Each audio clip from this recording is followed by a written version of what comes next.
70년 만에 고국으로 그리운 가족의 품으로 돌아온 영웅들. 어떤 사연이 있었던 걸까요? 고 김정용 일병의 여동생 김민자 할머니. 그녀의 기억 속 오빠는 언제나 군복을 입은 20살입니다. 옛날 대문집 때는 문째 이래 미는 게 크잖아요. 나무 문이. 그것이 삐끗하니까 어머나 누구야 하면서 이래 보니까 군인 한 명이 들어와요. 마루 끝에 앉았다가 일어나가지고 오빠다 이러니까. 전쟁이 발발했던 70년 전 초여름, 대한민국의 젊은 청춘들은 가족을 위해, 국가를 위해 전장으로 향했습니다. 기차 앞에서 오빠를 목이 터져라 불렀던 순간이 김민자 할머니의 마지막 기억입니다. 그래 어머니는 청룡아 그러고 나는 오빠 부르고 정룡아 오빠를 반복적으로 부르는데 기차가 조금씩 이래 가더라. 전쟁과 피난으로 얼룩진 하늘 아래 오빠의 근황을 듣게 된 건 몇 개월 뒤 가을이었습니다. 흥남보도 거기서 편지가 하나 딱 날라왔더라고요. 엄마 군사 편지다. 내가 민자야 나는 여기 흥남보도다. 밤하늘을 보니까 오늘 음력으로 검음이다. 그런데 그 쪽박단이 너무 밝다. 아버지 자신은 막걸리장 같다. 이래. 엄마 우리 친정아버지가 대성통곡을 하고 오시네. 한마디라도 하고까지 집에 왔을 때 이 바보야 내가 이랬어요. 얼마나 바보같이 그냥 보고 그냥 아무 말도 안 하고 가는 게 어디 있냐. 긴 답장을 보내다오 라고 편지를 쓴 오빠의 마지막 소식은 전사 통지서였습니다.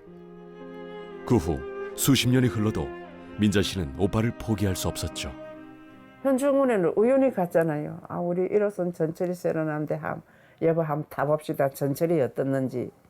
그래 남편도 은근히 그래 가보자 했는데 뒤에 검사를 딱 하고 육군본부에서 한 해마다 연말이 되면은 이제 여수와 같이 그래도 나라가 있으니까 이런 것이 날라왔잖아.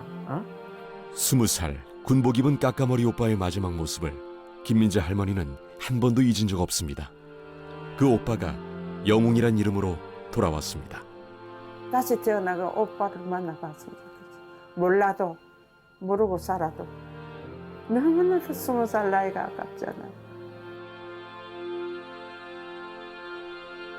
6.25 전쟁이 일어난 1950년 김일원 할아버지는 겨우 5살이었습니다. 모짜리판에 저를 데리고 거길 한번 가신 적이 있어요. 뭐 많이 있었겠지만 그 기억 딱 하나 나고요. 군인 가실 때 이제 저기 가신다고 그러면서 수레에다 싣고 가시는 걸 가시는 때 손을 흔들어 주는 기억이 납니다. 손을 흔들며 전쟁터로 향할 때 아버지는 어떤 마음이었을까요? 70년, 5살 아들이 청년이 되고 노인이 되도록 아버지는 돌아오지 않았습니다. 기억은 점점 희미해져 갔지만 그리움은 더욱 깊어져 원망이 되고 울분이 되었습니다. 아버님이 그렇게 그립고 또 다들 뭐 아버지 품에서 자라고 그러는 걸 보면서 제가 그냥 아버지라는 단어가 백화사전에 없었으면 좋겠습니다 하는 걸. 전쟁의 흔적처럼 아버지의 흔적도 희미해져 갔습니다. 그럼에도 혹시나 하는 마음을 거둘 수가 없었습니다. 신락 같은 희망을 품고 살아온 김일원 할아버지. 기대감 없었죠 그때. 그건 뭐 70년이나 됐는데 어디에 계시든 간에 이제 뭐 뼈나 제대로 남아 있겠어요. 그 70년간에. 작은 희망은 기적을 불렀습니다. 70대 노인이 되어서야 아버지를 다시 만난 김일헌 할아버지. 연결고리는 유전자였습니다. 아, 진짜 오셨구나. 진짜 저기 계시는구나. 상상 못할 일이 이제 지금 이루어지는 게 정말 참 고맙고 감사했죠. 6.25 때에 이렇게 전사하셔서 유해가 없는 분들은 그 친척이나 그 먼 친척이나 가족들은 서로 연락을 해서 이걸 협조해서 찾아야지요. 찾아서 그분들이 그래도 좀 참 안장을 땅에 편히 쉬실 수 있도록 해줘야 된다는 것이 가족과 국민들의 참 임무가 아닌가 그렇게 생각합니다. 북한에서 미국으로 그리고 다시 대한민국으로 먼 길을 돌아 이제야 집으로 돌아온 아버지. 24살에 남편을 전쟁터로 보냈던 어머니도 70년 만에 남편을 만났습니다. 여기에 김일헌 할아버지는 마지막 희망을 보탭니다. 두 분이 만나서 행복하게 사시라고 그렇게 말씀드렸습니다. 국민학교 아마 1학년이었던 모양이에요. 그래 이제 한글을 가르쳐주고 내가 공부하기 싫어하면 또 업어줬다가 또 이래 저거 하고 참 오빠가 예뻐했다는 그 기억은 나요. 막내 여동생에게 유독 각별했던 큰오빠. 고 박진실 일병은 군에 입대하는 순간까지도 전쟁을 모르는 동생을 안심시켰습니다. 오빠가 공부하러 가는데 훌륭한 사람 돼가지고 올 테니까 엄마 말 잘 듣고 그래 있어라 하면서 그게 마지막에 당시 19, 학도병으로 입대한 오빠. 하지만 해남에서 부산으로 행방을 수소문해도 오빠의 생사조차 확인하기 어려웠습니다. 친구의 사촌 오빠가 뭐 소령으로 제대했다는 말을 들었어 제가. 그래서 걔를 찾아가가 우리 오빠 군에 가서 아무 소식도 없고 연락도 없고 뭐 어떻게 됐는지 돌아가셨는지 안 돌아가셨는지 모르는데 이걸 어떻게 찾을 수가 없나 하고 좀 사촌 오빠한테 물어봐 달라고 제가 그랬어요. 그분한테 내가 부탁한다 하면서 이랬는데 아마 그분이 거기다가 기입을 해놨나 봐요. 나 이번에 DNA 검사하면서 봤어요. 어떻게 저를 찾아오셨어요? 그랬더니 거기다 신청해 놓은 게 있었어. 오랫동안 간직한 사진처럼 박유복자 할머니의 간절함은 빛을 발했습니다. 지난 6월 벅찬 이름을 70년 만에 다시 듣게 됩니다. 미국에서 송환된 국군 전사자 유해중 고 일병 박진실. 박유복자 할머니는 이제 마음이 놓입니다. 오빠 이름을 불렀는데요. 너무 슬프면서도 너무 좋아요. 그래도 우리 오빠는 기양에 돌아가셨지만 내 혼자서 그냥 얘기를 해요. 돌아가셨어서 헛되게 돌아가시지 않고 나라를 위해서 돌아가셨으니까. 나라를 지키기 위해 목숨을 바친 13만여 명의 호국 영웅들. 하지만 발굴된 유해 중 가족을 찾은 사람은 고작 1.4%에 불과합니다. 아직 가족을 못 찾은 사람은 열심히 노력해서 지금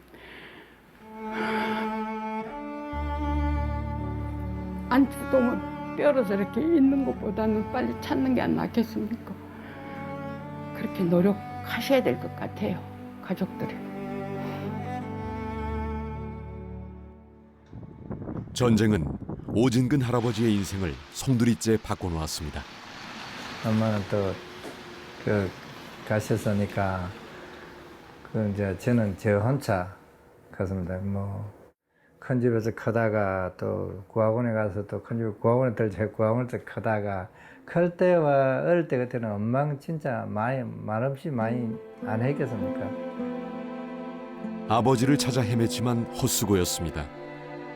결국 홀로 남겨져 수십 년 세월을 견뎌야 했습니다. 많이 그러고 많이 보고 싶었다는 열밖에 더 하겠습니까? 문 없이 보고 싶었으니까